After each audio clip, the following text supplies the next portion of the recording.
Well, hello, hello. What an amazing show, right? That was wonderful, Julia. It's good to see you again. Good to see you. And hello to our wonderful audience. Welcome to our Q&A for the Music Makers concert series. My name is Julia del Palacio, and I am the Director of Strategic Partnerships at Kupferberg Center. And I'm here with my colleague, Carlos Cuestas. Carlos, how are you doing?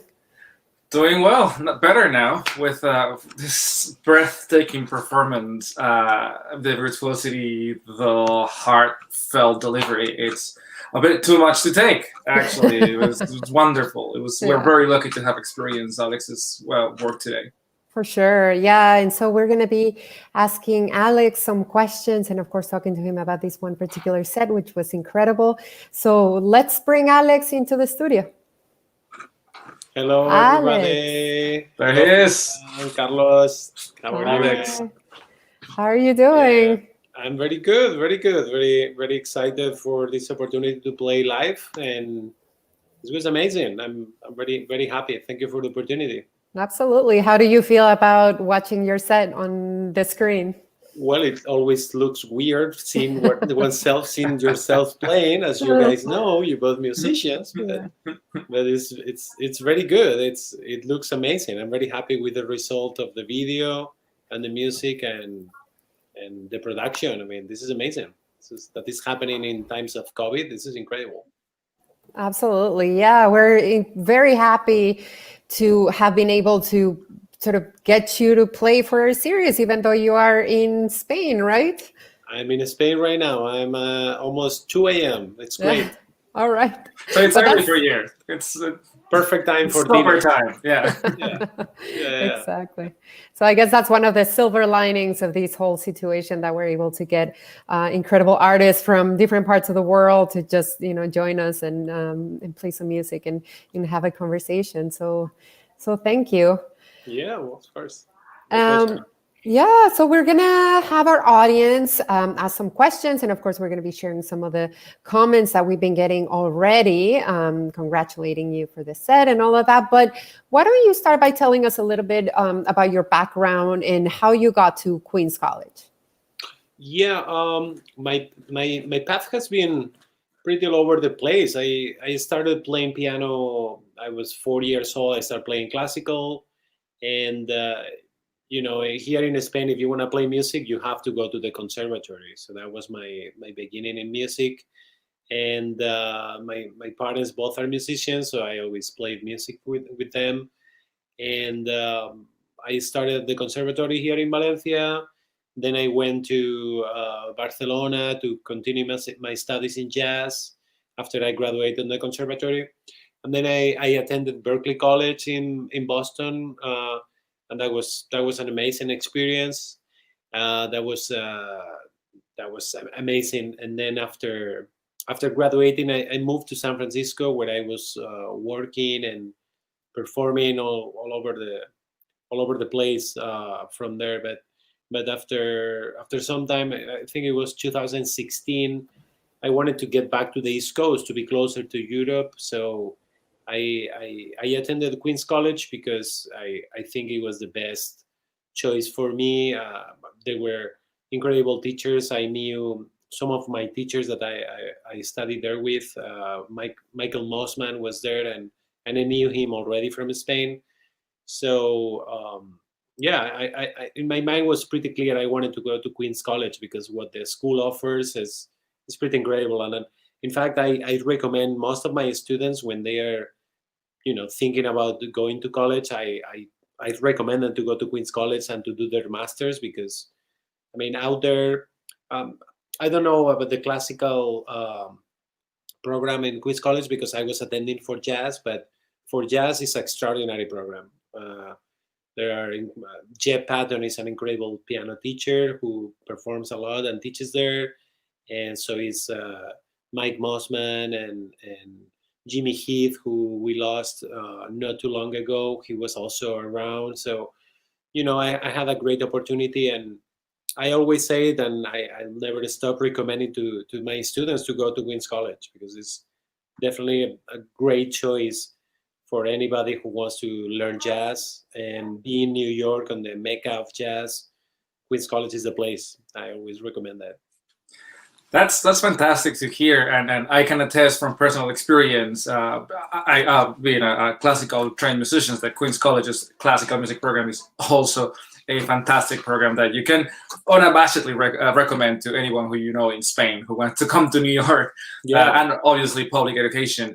It's one of the crown jewels of the state of New York and of the city of New York. So absolutely.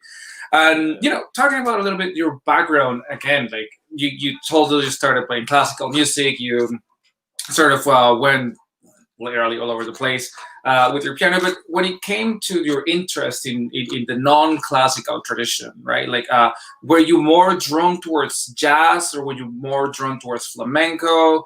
How was your way in? Because piano, you don't associate it so much with flamenco, right? You associated it with either classical or jazz, right? Or salsa, if you come from my neck of the woods. But so how was the flamenco and jazz? Like, what came first? Is this a chicken and egg kind of question, or do you have a trajectory there? Yeah, my parents both are musicians. My dad is a singer, so he's a copla singer. He's a well-known copla singer, which is not flamenco. He doesn't sing bulerías and soleares, but copla has a lot of roots on flamenco music and Spanish music. So I always was improvising with him and playing with him. So it was, for me, it was very natural. Always been playing fandangos and tango, rumba, soleá, and that's how I got into this. But jazz was more foreign for us, because in Spain there are great jazz artists, but it's not like as mainstream as flamenco is. So my parents, when I started playing jazz, they were like, "What's that? I don't like how it sounds." Right? For them, the dissonances weren't right. Right? The tensions, the colors of jazz.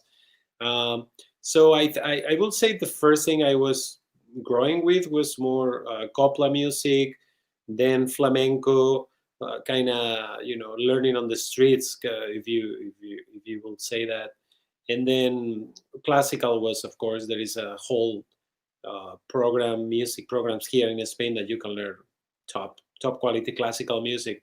So for me, the biggest step was getting into jazz. That's why I went to the States. I went to Boston, but flamenco was like kind of at the same time. The interesting thing is that really when it hit me was when I was in Boston. When I was studying at Berkeley, that was when I realized I missed that part of the music and the culture of Spanish music. So that's when I really got deep into it and I started writing music. But I didn't really have a formal training in flamenco. I don't think now there are starting to be places that you can work more on flamenco in a music program. But until now, you just learn on the street. If you are lucky that you were born in a in a gypsy flamenco family, you're gonna have all this background learn as you breathe. So that was kind of my path, and then I started working with flamenco guitarists who taught me how to comp a singer or how to comp a dancer, and that's how things blend up. Just learning from other musicians live on the same concert. That's it's not like jazz education that you have incredible number of books and literature to go to buy books or buy CDs. You can buy CDs of flamenco too, but there's no literature of written music because it's an oral education for flamenco music. Yeah, this reminds me a lot of some Mexican traditional music, which is my background, where really all you learn by watching and by doing. Like there's really not, a sort of like a professional school that will teach it to you. And it's also, I can relate as well, where you say, you know, once you were in the States, that's when you realize, okay, you know, I want to, you know, I miss my country, so I want to like play the music for my country, because I think that has happened to a lot of us when we're in our countries, we're looking out, and when we're here out, we're looking in, you know. So yeah, well, it was exactly. I literally I was in Boston, and the artists that were coming to Boston to perform, flamenco artists that coming to Spain, my friend, hey, let's go see the show. Okay, so we go to the show, and after the show, I meet the artists. So it's like we became friends. I was like, let's go for a drink. Let's go. I have a show next week. Do you want to come? And that's how it started, because I think it was more of a community and cultural connection what brought me more into the roots of more purist flamenco, if you want to call it like that. Yeah. And so now that you are obviously very proficient on both styles, jazz and flamenco, can you talk about some of the actual commonalities of both, from, you know, more stylistic, but also, you know, like music theory, if you will, perspective, you know, how do you relate the two? That's a good question. I think it's almost impossible to play pure as a purist on the piano, because there is also not a vast literature of it. As I always say, that there of course there are great piano players that do flamenco, and there are others that do flamenco and jazz. And I mean, I can mention Diego Amador, Chano Dominguez, David Peña Dorantes, and earlier I was listening already some other pianists. And it's not an instrument that really you can call there is a purist repertoire for piano flamenco. So anything that you try to do into flamenco with a piano is already kind of fusion. So I always give the example of the cajon. People thinks many times that flamenco has a cajon traditionally, and it's not true. The cajon is very new. It's from the late 70s, or even I don't know the exact date, but Paco de Lucia brought it with Ruben Dantas. They were in a tour in Peru, and you know the cajon is originally from Peru. So they discovered the instrument. They start playing it and blending it into flamenco. They put some guitar strings inside, so it has like a chasquido, or has like a shaker type of sound. So it's new. Flamenco, it's voice, and it's claps, and it's dancing, and it's guitar. Anything else that you want to add to it is fusion. So, in reference to your question, my other passion is jazz. I love Thelonious Monk. I love Bud Powell. I love Horace Silver and many others. I've been digging lately a lot to Benny Green. I've been listening to it a lot to him. So anything, when I put my hands on the piano, I tend to play like if I was a guitar, but you know, those skills of jazz, they just come up. And you know, if you play with your heart, you can really put anything you want. So if you want to play 9th and 13th chords on top of a flamenco singer, and it's tastefully and right, it just sounds right. So that's my approach to it. I don't really like to think too much in separate both. I just play and let things flourish by themselves. Yeah, and I love the idea of, like, I feel like almost any music you can say is global music, because even the most traditional styles have that, you know, those several different roots that you can locate, and then the whole idea that there are cultural sort of, that Spanish music and flamenco has a lot of American music as well, or music from the Americas, or, you know, rhythms, if you will, with the cajon that you explain right now. That is always very interesting, of thinking of the sort of the ida y vuelta, right? Like the travels back and forth. That is nothing is just one line going somewhere. It's always a dialogue. It's always lines crossing each other. So that's super, super interesting. Yeah. It's It's a passion. I mean, you have to feel it and don't think too much. I think anything you want to learn, anything you want to explore, Indian music. I love Indian music, and anything that you really study is gonna flourish when you're performing. So you don't really have to think too much about separating things. And what you say is exactly right, Julia. It's even flamenco music in the 70s. I think La Leyenda del Tiempo was late 70s. Camarón, he was very, very criticized, and Camarón is the number one, and was is a god of flamenco, and anything that he did later on and was recognized, but he also had his critiques because he was fusioning with electric bass and Fender Rhodes and other instruments. And if you go back 60 years in flamenco tradition, it will happen the same. There will be people that was advancing with the styles and things, and will be criticized too for being opening doors or fusioning. But after a decade or a generation, that moves on, and it becomes part of the tradition as well.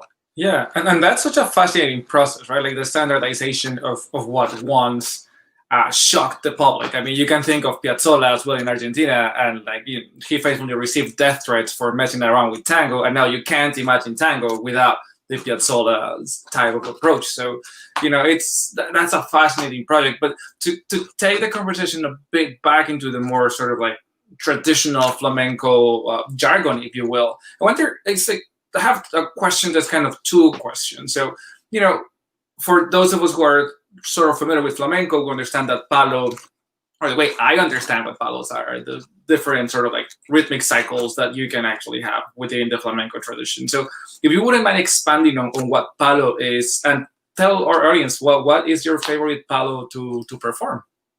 Yeah. Well, talking about the mother of all the palos is the solea, right? It's a slow 12, and it's split in two groups. If you want to call it, it's almost like listening to a clave, right? And also in Afro-Cuban tradition, it's also called palos, the different rhythms, and in Afro-Cuban tradition, I'll call palos, like in flamenco. And talking about those ida y vuelta rhythms, it's what was first, the chicken or the egg? The influence of the palos, the rumba, the tangos, the alegrías, the guajira, the colombiana. Those are all flamenco palos with influence from the Caribbean. To me, my favorite is the solea, because once you start to feel the beat and the pulse of the solea, you can easily get into bulería. You can get into solea por bulería. You can get into alegrías. So my favorite is definitely the solea.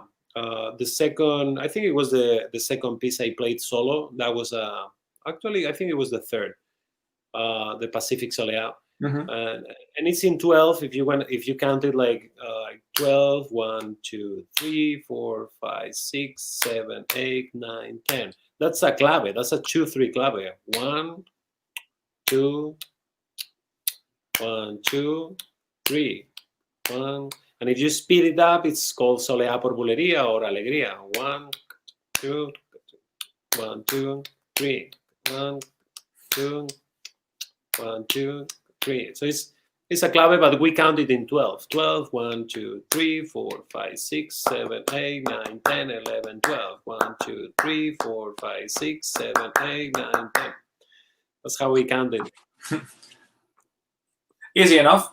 It's a cycle, you just play it a couple of million times, and then it gets interiorized, and then you don't count anymore. And I've played with many dancers and singers, and they don't even, you don't count those things anymore. It's just when you want to show to somebody, so you count the numbers, or you even try to write it down in a piece of paper, which looks way harder than it is.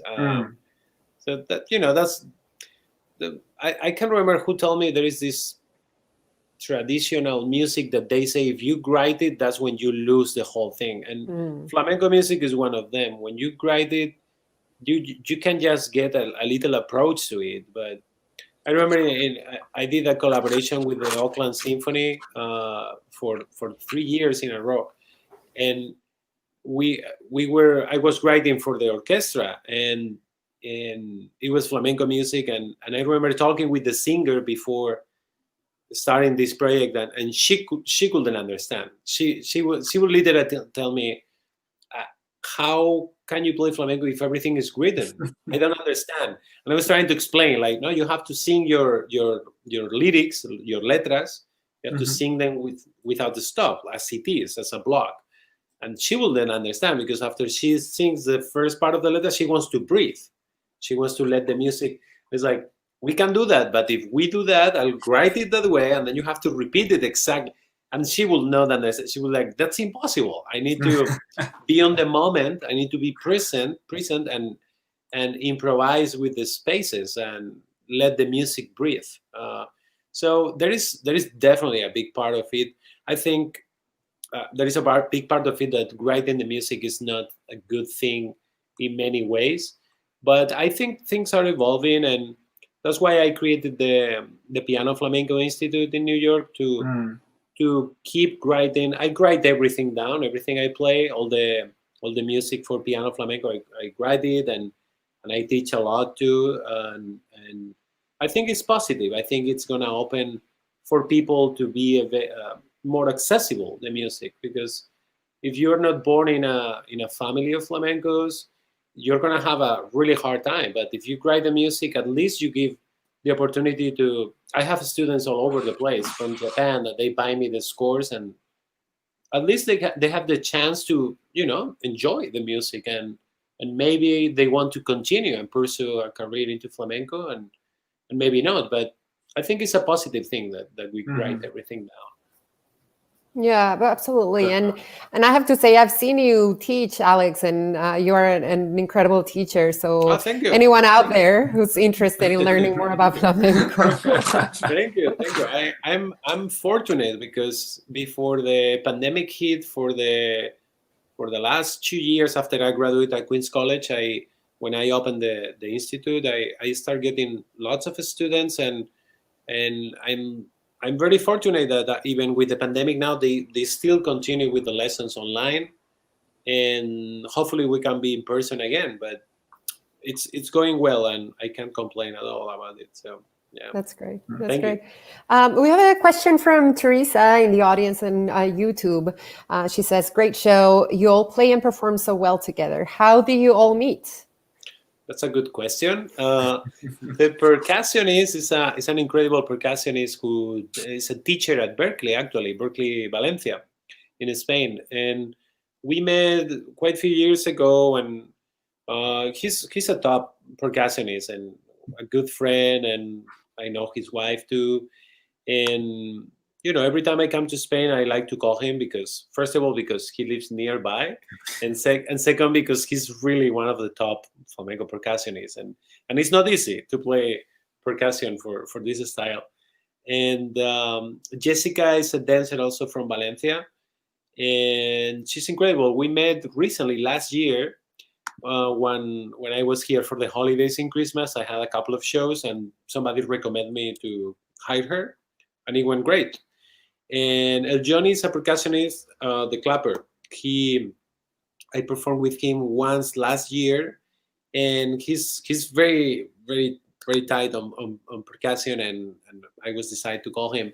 And then Israel, he's I don't know if you know him. If you guys know him, he's a superstar. He's becoming he's really going up really fast.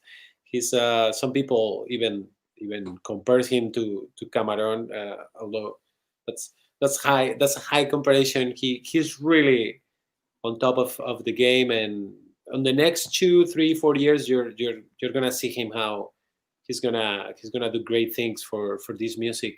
And I talked to him time ago through social media. We share some music. He also plays some piano, and I adore him as a musician, and he mentioned that he likes what I do. And so when I saw the opportunity that I could have him, I called him, and it was a coincidence, but he was in Valencia the day before doing a concert here. So it was perfect timing. So I aligned everybody to come to the studio and perform. So I met him in person that day, although we talked on the past and we were already sharing music. And that's how we all met. I also have to mention the studio. It's a new studio here in Valencia, Spain, that I recommend to anybody. The sound engineer is Sebastián Laverde. He also studied at Berkeley, and he's from Colombia. Like he's incredible. He's also a drummer, and the studio you see looks really really nice. They have very professional gear and cameras, and I was actually impressed how it looks. I didn't saw the show. I just saw it, and it looks pretty good. It's a fantastic production. I mean, we were very, and like, it's so funny you mentioned Cameron in comparison to the gentleman whom you accompanied in singing, because I was listening to his voice, like it's like this sort of like very silky delivery, which is so difficult to achieve in cante hondo, right? Like you always expect the passion. So okay, so check, but also like there's this silkiness to his voice that is just like, where is this coming from? Because I've heard that before. So yeah, very, very lucky to have him on. So, we do have a couple more comments from the audience at the CUNY Dance Initiative, always present, and CUNY, go CUNY, says happy belated International Flamenco Day. That's right. So absolutely, and I'm very, very happy that this coincided so closely, almost made it to International Flamenco Day. And Philip Lenz from YouTube asks, "Are you writing any new music, and where can we check it out?" Yes, I've been a little bit, let's say, since March, since this pandemic really hit. I've not been feeling much inspired to write the new music, I have to say. But recently, for some reason, during the last week, I started writing music again, and I wrote like 6 tunes in 1 week. And that has been like, I don't know, I was inspired, but I have to say, I feel a little bit not extremely inspired lately because the situation. I feel like when you perform, you get energy from the audience and you get ideas. At least to me, that's how it goes to me. And that has been a little bit rough. And I've been talking with other artists, and they are telling me the same, that they don't feel as inspired as they were before. I feel with the energy and inspired to work. Like I've been practicing a lot, I've been teaching a lot. But creating the new thing, new music has been a little bit hard. It's getting better. This last week, as I said, has been getting much better. Also, I have a collaboration with a saxophonist from Lithuania, and we have been working in new music too. So things are getting into place, but it has been a little rough for the last few months. I must confess, let's say. Of course. Yeah, to say the least. Yeah, but yeah. for the question for Philip Length, I think if he wants to contact me, I have lots of music written and through my website or social media, and it will be up again soon on my website, the new material, and we'll keep it rolling. Yeah, no, for sure. And we'll talk about, your website and social media handles and all of that in a second. But we have another question from YouTube from John, whose 7-year-old child asks, what inspires you as a musician? Oh. What inspires me? That's very sweet for a 7-year-old. I think it inspires me. To me, it inspires me nature. It inspires me being outdoors. It inspires me the ocean here on the Mediterranean, where I am right now. That really inspires me, and it inspires me be surrounded by artists and spend a whole night until 9 a.m. talking and playing music. You're a little bit too young yet still to do that, but you will. And really the audience, I think it really inspires me, the audience, when you're in the stage. And I found lots of inspiration on past years from dancers. Movement, I think it's, for me, the visual image of movement. It really inspires me for the music, because the dancers, they give you um, I don't know in other sides, but in flamenco music, the palos are very set. So when the dancers start dancing, the palos, the structure is there. It's like a sonata, or it's like a symphony or a piano concerto. I see the form is there. They give you already that. They give you the climax and the curves of energy. So you just have to put the colors in between. But they give you, to me, they give me like 80-90% of the music is there. Maybe a singer sings something, and then you create something for that, and everything goes together for the next section, like to make a nice transition. But definitely singing, dancing for sure, big time. And sometimes I steal things from classical composers. Let's straight up. I get the color more than I steal the notes. I steal the idea. For example, I'm a fan of Prokofiev and Shostakovich, and there are things there are colors and textures that they give you that they're available for you. You can just take the idea, not the notes, because that will be copyright issues, but you just steal the texture or the idea, and that's what the method of music will tell you. Look at this texture of music. It's like, why you want to look at the book if you can listen to Beethoven or to whoever you want. I also feel very inspired from guitars. I'm a big fan of Diego del Morao, Manuel Parrilla, Geray Cortés. So I get very inspired from them because they have 6 strings. Piano has 88 keys. So we have a way bigger range. And 10 fingers and a pedal. I'm sorry, I'm a guitarist. Yeah, so I'm biased. Yeah, so playing the piano like if you were a guitar is very nice too. It gives you a lot of, sometimes limit yourself to very small things is more helpful than if you have the wide range of everything, right? It's like if somebody tells you paint something in a canvas only with red and blue. So that's all you got.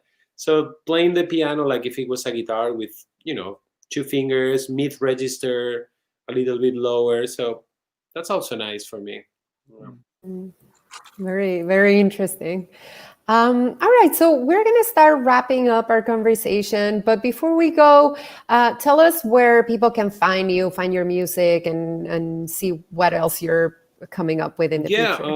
You can find me in Spotify, although I don't have an account myself. There's some music in Spotify, iTunes. My website is alexconde.com. Right there, the Piano Flamenco Institute is where I teach, and it's based in New York, in Manhattan. The Facebook, that's the one, Alex Conde Jazz Flamenco, and the Instagram, Alex Conde Piano. And you can email me or text me through social media if you're interested in anything of my music. I have several projects going on right now at the same time. I have a concert here in 2 days at the Palau de la Música in Valencia. I have a little bit of traveling around. I just started working on a conservatory here in Spain at Musiquene. It's a great institution. And there is a couple of big things that I can't tell yet because exciting. Yes, there is like this. There are some artists here that I'm gonna start collaborating with, like big names, and I'm very excited for that because I'm excited to create music with them and bring my knowledge in jazz and flamenco with these flamenco artists. So I'm very excited about that too. Very, very excited. I'll let you know when it's. Everything is taking shape, so I can't say anything. But when it comes, I'm like sure you guys know. Yeah. We'll absolutely be looking forward to it, and people can also subscribe to your YouTube channel, as far as I understand. Yes. So they'll be able to stay tuned. So Alex, thank you so much. This was incredible, amazing music and really interesting conversation. And I hope we get you to the screen again in the near future, or better yet, live in the flesh at Queen's College again. And to our audience, thank you so much for joining us. Please remember to visit our website, www.kupferbergcenter.org, to learn more about what we'll be doing this winter and the spring as well. Next week, we are going to be talking to some visual artists about an exhibition called Art for Social Change, or Social Justice, I should say. So come back for that, 7 p.m. as well, through the YouTube and Facebook channels of Kupferberg Center. Subscribe to our YouTube channel and follow us on social media as well. Thank you so much, and we will see you next week. Thank you so much, Alex. Thank you, everyone. Thank you, Alex. Thank you, Carlos. Thank you, everybody. Thank you.